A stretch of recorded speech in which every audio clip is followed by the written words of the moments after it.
नमस्कार, YouTube channel butterfly study में आप सभी का स्वागत है। आज हम कक्षा 8वीं के दूसरी इकाई का 10वां पाठ मेरी जीभ कतरी के नाम इस पाठ का स्वाध्याय हल करने वाले हैं।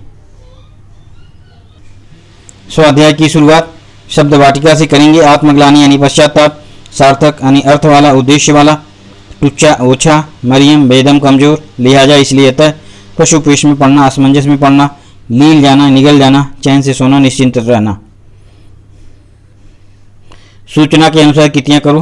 कारण, जेब कतरे को लेखक की जेब नहीं काटनी चाहिए। लेखक के अनुसार लेखक और जेब कतरे का धंधा एक ही है।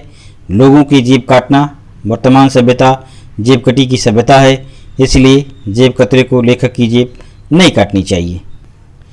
दूसरा प्रश्न है, जेब कतरे ने लेखक को मालदार समझ लिया।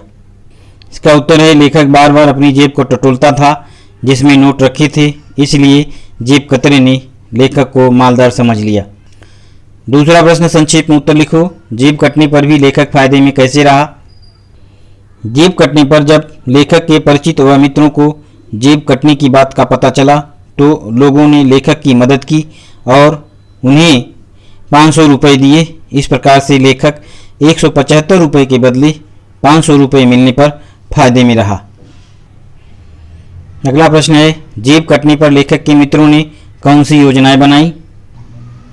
इसको ध्यान से देखिए। इसका उत्तर 3 जगह से लेना पड़ेगा हमको। यहाँ से अखबार में विज्ञप्ति देते हैं और परसाई जी का जेब कट गया है, इसलिए हर मित्र उन्हें 1 रुपया दे। अगर उसी में आगे लिखेंगे, अच्छा तो फिर तुम्हारी फोटो छाप कर उसके नीचे लिख दें, इस आदमी का जेब कट गया है, या जिस किसी को मिले इसे 1 रुपया दे दें। फिर और कहा, मित्रों ने योजना बनाई, अच्छा गुमशुदा की तलाश शीर्षक के नीचे छपवाते हैं। प्रिय परसाई, तुम सिर्फ 250 रुपये के कारण कहीं छिप गए।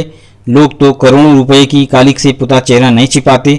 तुम जहाँ कहीं भी हो चले आओ, 250 रुपयों का प्रबंध तुम्हारे मित्र दोस्त कर देंगे। तीसरा प्रश्न है, लिखो लेखक इनका अध्ययन करते हैं। का उत्तर है, लेखक मनुष्य के मन और चरित्र का अध्ययन करते हैं। पाठ में आए शहरों के नाम। पाठ में 2 शहरों का नाम आया है, भोपाल, इटारसी। अपनी आत्मरक्षा के लिए लेखक द्वारा की गई तैयारी।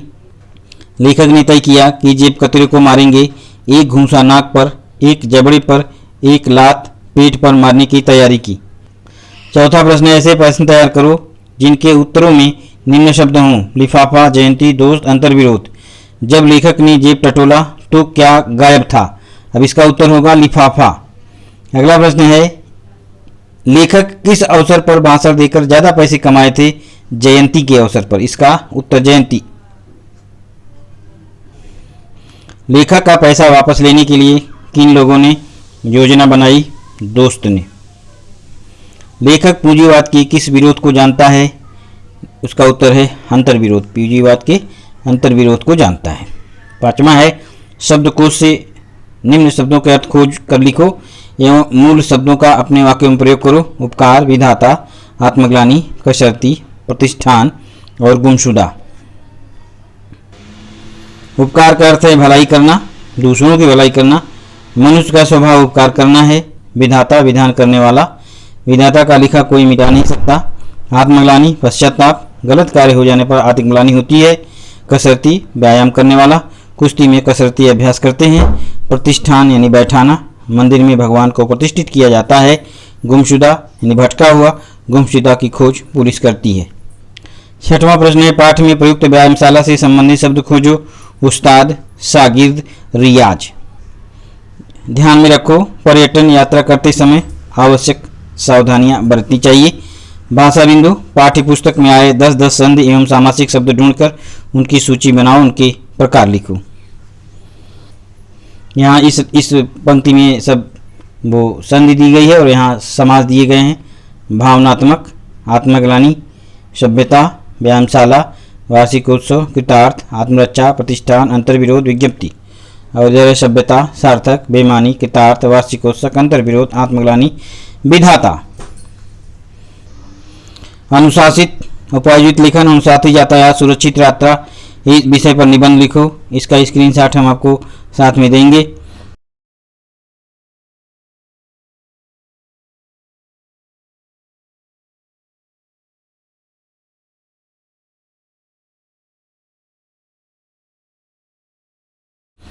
इस पाठ को पढ़ने के बाद मैंने समझा वर्तमान सभ्यता जेब कटी की सभ्यता है। लोग एक दूसरे की जेब काटने पर लगे हुए हैं। स्वयं अध्ययन सड़क सुरक्षा सप्ताह के लिए आवश्यक घोष वाक्यों के बैनर बनाओ और विद्यालय की दीवारों पर लगाओ। इसके भी घोष वाक्य हम आपको स्क्रीनशॉट में देंगे और इस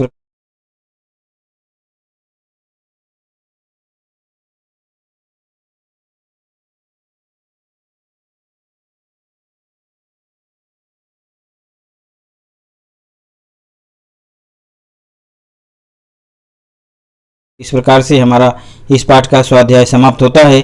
धन्यवाद।